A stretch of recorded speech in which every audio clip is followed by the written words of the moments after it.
The gentleman is recognized for 2 minutes. Thank you, Mr. Speaker, and thank you, Chairman Maloney.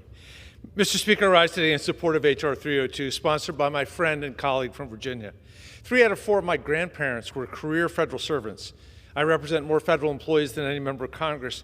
I have a deep appreciation for the vital work our civil service does to keep our government functioning. Our federal employees have endured attack after attack from our former president and his allies. The most significant threat to our federal workers came when the former president tried to use executive action to strip federal workers of their most basic protections and replace our career civil service with political loyalists.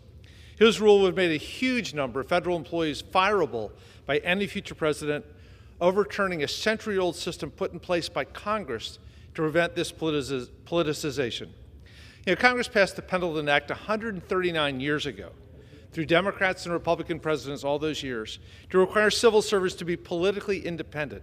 We insist our public servants be loyal to our country, not to our political leaders.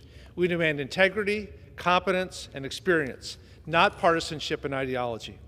Should Schedule F ever be enacted, any future president could unilaterally transform a whole government overnight in wildly destructive ways.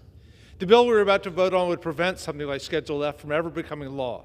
It would block any reclassifications of federal employees to Schedule F and prevent any position in the competitive service from being reclassified to an accepted service position.